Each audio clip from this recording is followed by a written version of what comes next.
Right, thank you. First of all, I started this on Twitter, but Twitter, they are restricting me.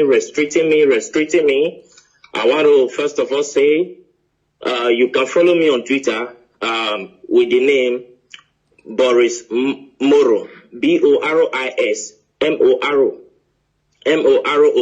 Hello. So the whole scenario is that President Muhammadu Buhari, he died on the 19th of February.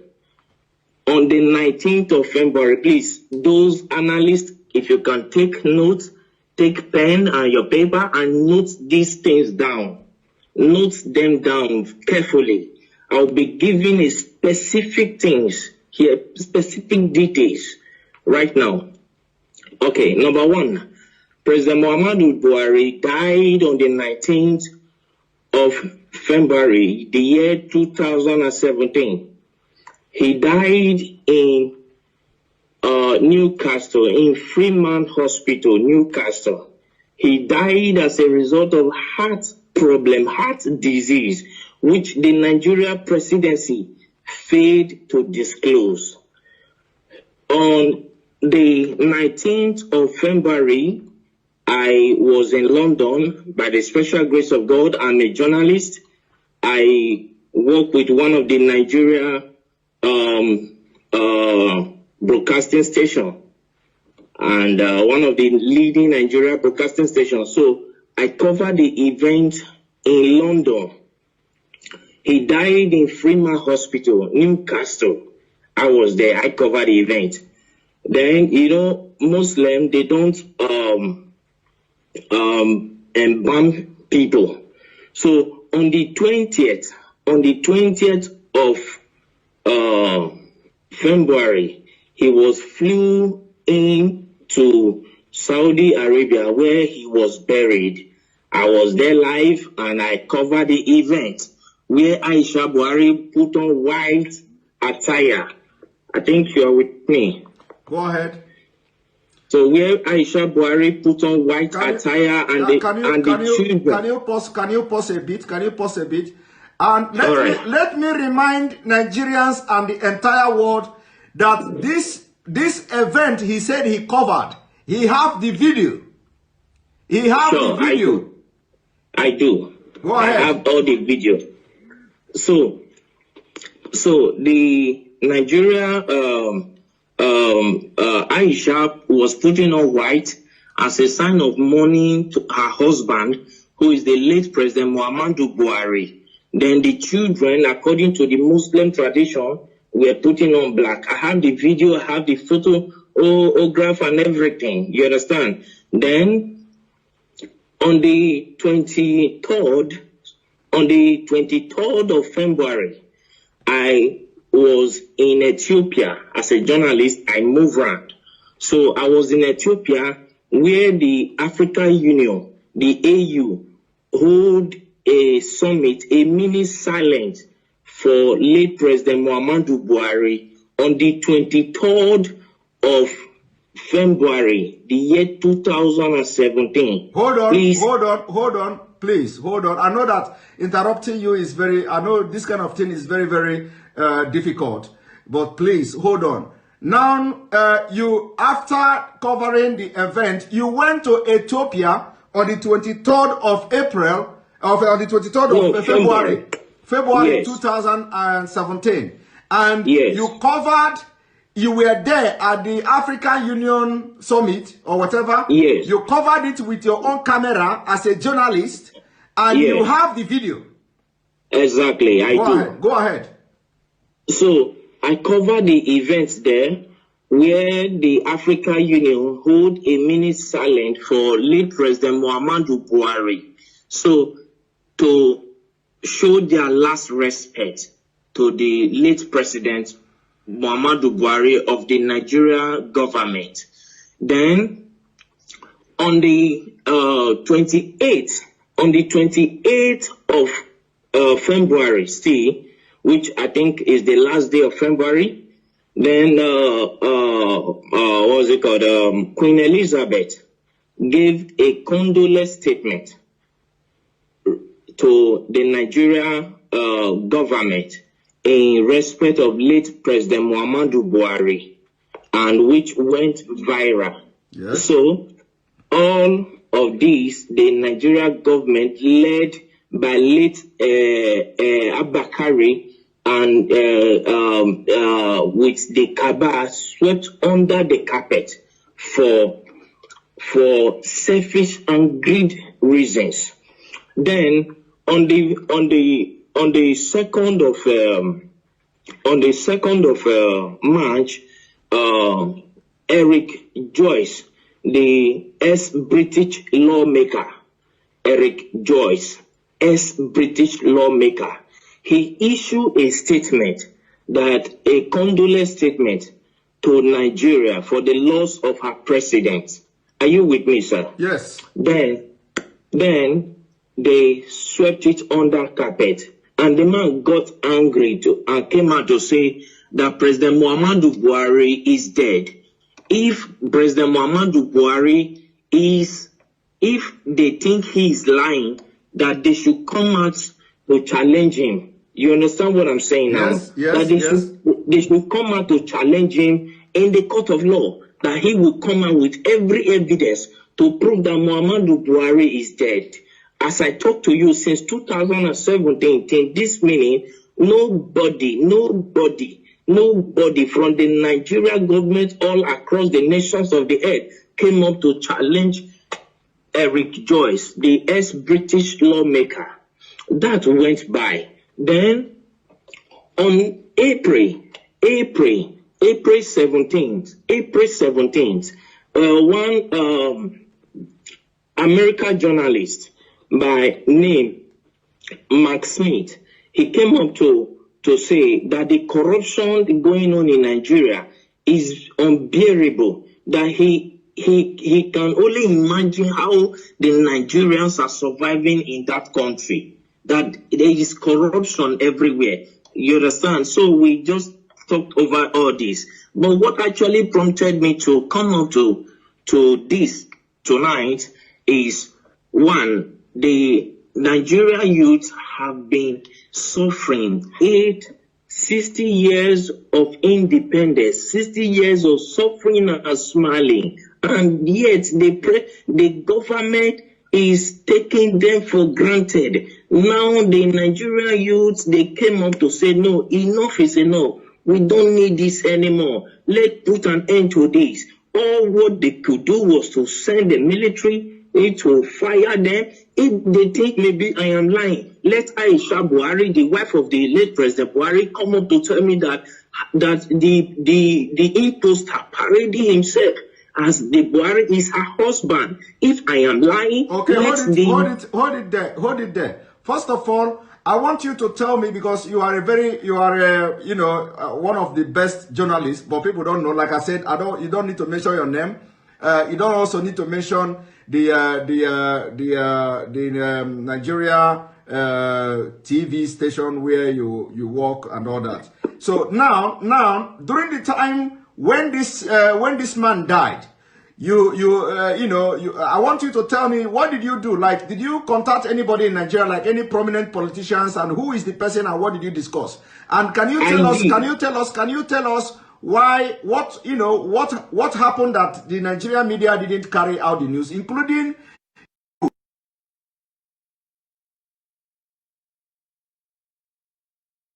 fortunate that Abakari is dead. Abakari did not die of COVID-19. Coronavirus did not kill him. They masterminded his death. That is number one. I have proof for everything I'm saying, because I am a media personnel, and for me to say whatever thing, I know I can prove it anywhere on the earth. You understand what I'm saying? First and foremost, when after that we came to Nigeria and we tried to publish the news. Let me state categorically, I don't want to mention the name of the broadcasting this thing I work with. Don't mention it. Our firm was suspended by the National Broadcasting Commission, NBC, National Broadcasting Commission, suspended our firm, broadcasting station from airing because we carried the news. Because then you were, that, because they know, they have information that you were there. You were there, yeah, and you followed everything. So when you came to Nigeria, they suspended you from, they suspended your pay. So I'm coming to that, sir. Coming to that, sir. Let's not rush it. Late Abakari called me to Aso Rock. You understand what I'm saying? Yes. So I flew into Abuja to go and see him. And he told me that if I can keep quiet, that my safety to be alive will be guaranteed, and for my generation to come, no, we suffer again as a result of the bribe he was offering me. You understand what I'm saying? Yes. So I told him accepting bribe is not the problem, but my conscience will judge me till I die. Yes. So I cannot do that. And to God who made me, I'm saying this categorically, and God Almighty is my witness. I did not take a dime from him. So I left. Then I called Bola Tinubu Asiwaju, the Lagos State richest man on earth. Let me use the word. So I called him. I called him on his MTN line. I can call the line now, the MTN line that I use in reaching him. I can say it here. The number is 080-622-40104. That is the number I use in calling Bola Tinubu Asiwaju. So I called him on phone to tell him about the development, and he came up to tell me that I should shut up, I should keep quiet, and so many other trash and nonsense that he told me that at the end of the day, I was suspended from my work. You understand? As a journalist. Okay, hold it there. So you called Bola Ahmed Tinubu to tell Tinubu, of course you normally call him too. This is not the first time you are calling him, by the way. We normally communicate. Okay, so you called him on this number you called now, 080-622-40104. Yes. And then he tell you to shut up and tell you a lot of things. He specifically, I can still remember, I still have the record of that conversation. You understand? Because as a journalist, you keep record of things, because years to come you might need it. You understand me? Okay. So I still have the record of that conversation. So when I called him, he told me that Nigeria is not like other countries. That Nigeria hems of affair revolve and must continue to revolve around the cycle. You understand now? He told me that it must continue to revolve around the cycle, that the system of governance in Nigeria is different from every system of governance in the world, on earth, that in Nigeria, transparency is something that they don't toy with, that they try to hide everything, that it's not everything the masses must know. It's not everything the masses, the people of Nigeria must be aware of. Are you getting what I'm saying, sir? Yes. So he told me, and he offered me money too. He offered me a bribe. He said as long as I kept quiet, then I called the vice president too, Yemi Osibanjo. You called the vice president too. Okay. Yes, I have his contact, but I for security reasons I wouldn't want to disclose his contact to the public. You understand what I'm saying? Yes, go but ahead. If you needed one on one, I can give it to. No need. Just go ahead. No need. So I called Professor Yemi Osibanjo. I called him. I went to his office to meet him in Aso Rock in Abuja. So when I got there and I told him, sir, we understood, because I was the one that covered that news. I'm from so place. I introduced myself to him and he welcomed me. He sat me down. I told him this according to the law that I know, because my father is in Nigeria. You understand me now? My father is in Nigeria. My mother is from the British. Is from England. So I told him that according to the laws that are known in Nigeria, when the president died, the vice president automatically will become the president. You understand? As a way of moving the country forward. He said that the Nigerian government is not run in that system. I said, no, when Goodluck Jonathan was there, that was what happened. When the president died, he was the vice president and he came up to be the president. You understand what I'm saying? And he said, please, for my safety, I should keep quiet and go my way. That the course of things will play out by itself in Nigeria. The reason I got to understand that. Can you pause a little bit, please? I know that this is very difficult, when I'm, pausing you all the time. So, is it that because of the way you have actively trying to air this news was the reason why you were suspended and sacked or something? I wasn't sacked, sir. I was suspended. Okay, you were suspended. Okay. So was it the reason? Was it the reason you were suspended? Yes. Okay. All right. Go ahead. Because I told them that I will publish it. Then, as at that time, I was receiving so many threats. Like seriously, people started threatening my life, threatening me here and there. Then I called, what's it called? El-Rufai, because El-Rufai was there when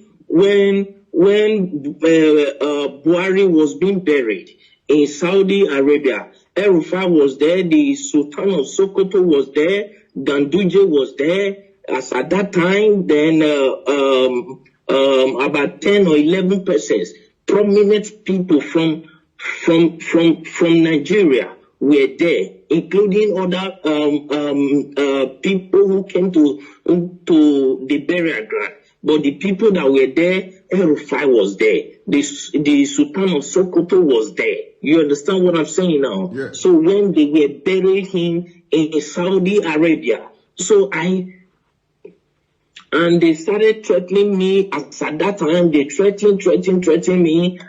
Because I told them I would publish the video. You understand what I'm saying? Yes. And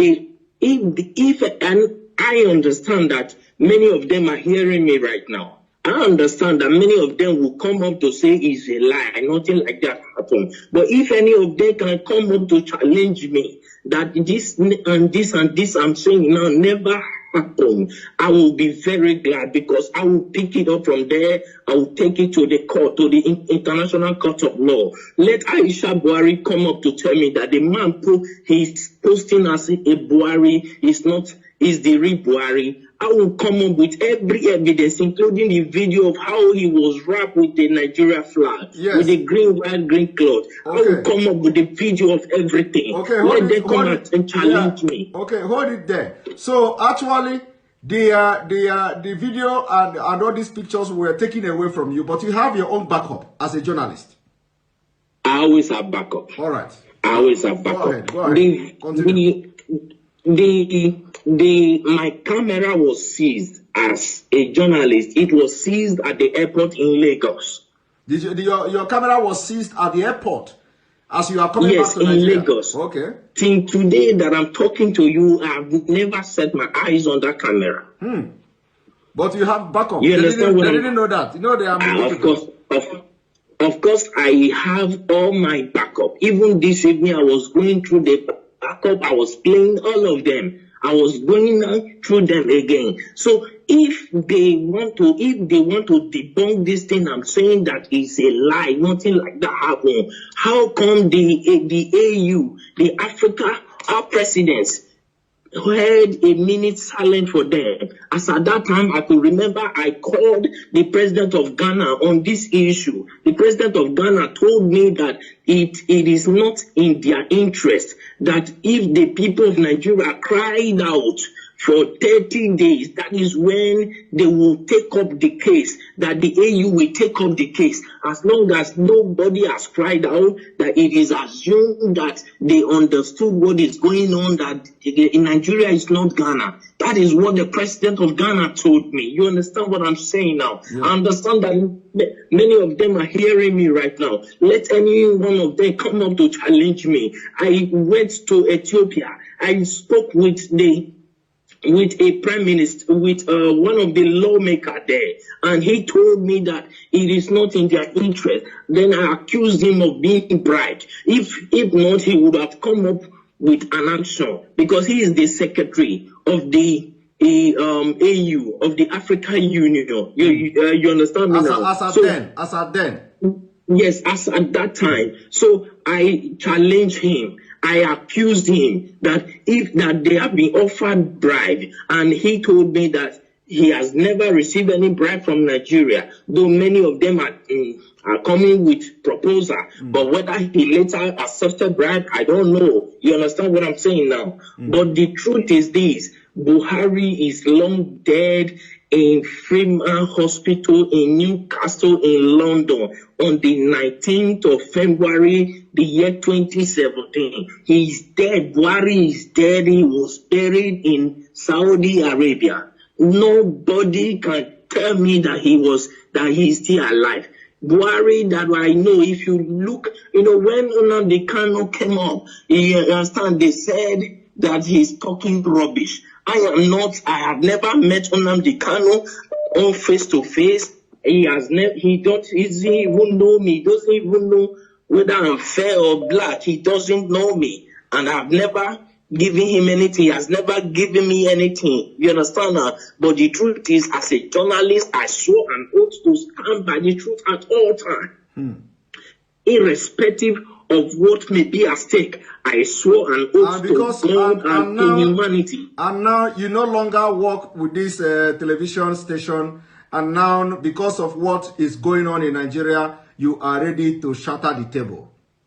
If I am not answerable to any Nigerian authority, you understand now? When I was suspended, I was waiting if my suspension would be lifted. I waited for a period of 6 months. My suspension was not lifted. Then I resigned. I sent them my resignation letter. Then I left. I started my own firm by myself. You understand me now? Which I am growing by the special grace of God. You understand what I'm saying now? Then what we do, because a lot of people, of course, a lot of people are demanding that we are not going to discuss here, whether we are going to, how we're going to bring video to start flashing and stuff like that, because we want to be killing them, slowly. So we want to be killing them slowly. It is not going to be boom. So a lot of people are saying we should bring the video, We are not going to respond to that at this point, whether we are going to bring the video or not. But so long as they are following the program, following what we're doing, the videos and evidences will be dropping bit by bit. All right. Thank you very much. Issue is, thank you, sir. Please, I want to say something, sir. Okay, go ahead. Thank you very much. I appreciate you. I appreciate what you are doing, and I appreciate the good people of Nigeria who stood up to say, no, we cannot face this anymore. I appreciate all of you. But one thing we must understand is the spirit of unity has to be strong in the Nigeria youth. You understand what I'm saying? Because any protest that does not last for 30 days cannot draw the attention of the European Union and the African Union. You understand now? Yes. So if I'm saying this to the Nigeria youth so that they will understand what they are doing. You understand? Because right now, revolution is what is needed. That is why the Nigeria government are doing everything to block everywhere. That is why they paid people to go and shoot. Those are the people, those are the military that Buhari ordered the shooting, and the governor of Lagos State, Sanwo-Olu said that there was, at first I watched him, he said there was nothing like that. Then I called him on the phone. That was day before yesterday. You called someone on the phone. You called someone on the phone the day before yesterday. I have their number. I called him on the phone and I asked him, why are you saying this? It is obvious across the nations of the earth. Why are you saying this? People will come after you. The Nigerian youths that I know there are calm, but when you toy with their simplicity, they will come after you. You understand what I'm saying? Yes. Then I believe that was later when he came up to say that they thought nobody died, but he began to look for possible means to change his mouth. Then I called Bola Asiwaju. Then when I learned that he was in France, I flew into France to go and see him, but I was not allowed to see him in his France mansion. You understand? Then I called him on his phone. His phone was switched off and he couldn't attend to my call. Then I went to his LinkedIn page. Yeah, I went to his LinkedIn page to contact him. And when I contacted him, he told me that he was never the one that ordered the shooting, though he was aware of it. I was asking him, why did you order people to remove that